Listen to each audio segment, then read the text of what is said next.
Ikalawang Hari, Kabanata 10. Si Ahab ay may 70 anak na lalaki sa Samaria. Sinulatan ni Jehu ang mga pinuno ng Jezreel, ang matatandang pinuno, at ang mga tagapag-alaga ng mga anak ni Ahab. Ganito ang nasa sulat: Sinulatan ko kayo, sapagkat kayo ang tagapangalaga sa sambahayan ng inyong Panginoon, at nasa pamamahala ninyo ang kanyang mga karwahe at mga kabayo, mga sandata, at mga lunsod na napapaligiran ng pader. Piliin ninyo ang pinakamahusay sa mga anak ng inyong Panginoon. Gawin ninyo siyang hari at ipagtanggol ninyo siya. Kinilabutan sa takot ang mga pinuno sa Samaria, sapagkat naisip nila na kung ang 2 hari ay walang nagawa laban kay Jehu, lalong wala silang magagawa. Kaya sinagot nila ang sulat ni Jehu at kanilang sinabi, Nakahanda kaming paalipin sa inyo. Susundin namin ang lahat ng ipag-uutos ninyo sa amin. Hindi kami maglalagay ng hari. Gawin na po ninyo ang inaakala ninyong mabuti. Sinulatan sila uli ni Jehu. Ang sabi sa sulat, Kung talagang kampi kayo sa akin at handang sumunod sa mga utos ko, pugutan ninyo ng ulo ang mga anak ng inyong Panginoon at dalhin dito sa Jezreel bukas ng ganitong oras. Ang 70 anak ni Haring Ahab ay nasa pangangalaga ng mga pangunahing lalaki ng lungsod.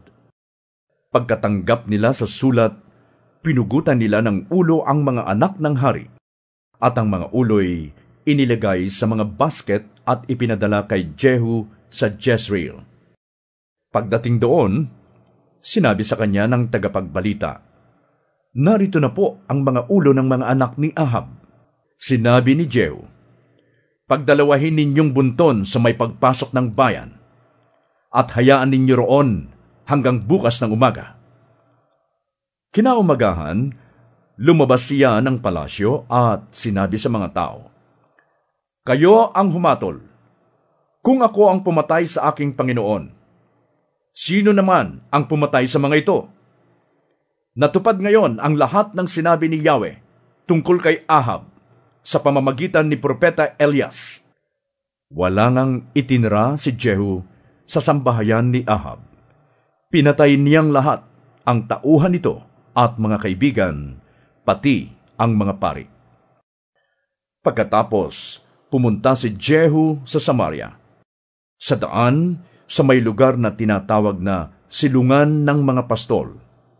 Ay nakasalubong niya ang mga kamag-anak ni Haring Ahazias ng Huda. Sila'y tinanong niya, Sino kayo? Mga kamag-anak po ni Haring Ahazias, naparito kami upang dalawin ang mga anak ng hari at ng reyna. Sagot nila, Ipinahuli niya ang mga ito at ipinapatay sa may hukay, malapit sa silungan. Wala siyang ipinatirang buhay. Lahat-lahat ng napatay ay 42. Nang umalis doon si Jehu, nakasalubong niya si Jonadab na anak ni Rekab. Binati siya ni Jehu at tinanong, Ikaw ba'y buong pusong nakikiisa sa akin? Oo, sagot nito. Kung ganon, sabi ni Jehu, Sumakay ka sa aking karwahe. At inalalayan niya ito sa pagsakay. Sinabi pa niya, Isasama kita para makita mo kung gaano ako katapat kay Yahweh. At nagpatuloy silang magkasama sa karwahe. Pagdating sa Samaria, pinatay niyang lahat ang natitira pang kamag-anak ni Ahab. Wala siyang itinirang buhay, tulad ng sinabi ni Yahweh kay Elias. Tinipon ni Jehu ang mga tao at sinabi niya, Hindi masyadong pinaglingkuran ni Ahab si Baal, ngunit higit ko siyang paglilingkuran. Tawagin ninyo ang lahat ng mga propeta, mga pari, at mga tagasunod ni Baal, at gagawa tayo ng isang malaking paghahandog kay Baal. Kailangang makasama ang lahat ng tagasunod ni Baal. Papatayin ang sinumang hindi sasama. Ngunit paraan lamang ito ni Jehu upang mapatay niyang lahat ang mga sumasamba kay Baal. Iniutos niya, "Ipahayag ninyong tayo'y mag-uukol ng pagsamba para kay Baal." At ganoon nga ang ginawa nila. Ang pahayag na ito'y ipinaabot niya sa buong Israel at dumalo naman ang lahat ng sumasamba kay Baal, kaya't punong-puno ang templo ni Baal. Sinabi ni Jehu sa tagapag-ingat ng mga kasuotan sa templo, "Ilabas mong lahat ang kasuotan at ipasuot sa mga sumasamba kay Baal." Sumunod naman ito, pumasok siya sa templo kasama si Jonadab na anak ni Rekab. Sinabi niya sa mga lingkod ni Baal, "Tingnan ninyong mabuti at tiyaking walang mga lingkod si Yahweh na napasama sa inyo." Pumasok sila upang ialay ang mga handog na susunugin. Si Jehu ay naglagay ng 80 tauhan sa labas ng templo at pinagbili na ng ganito, "Bantayan ninyong mabuti ang mga taong ito. Kayo ang papatayin ko kapag may nakatakas." Nang maialay na ang mga handog na susunugin, pinapasok niya ang mga kawal at mga pinuno at ipinapatay ang lahat ng nasa loob. Saka isa-isang kinaladkad palabas.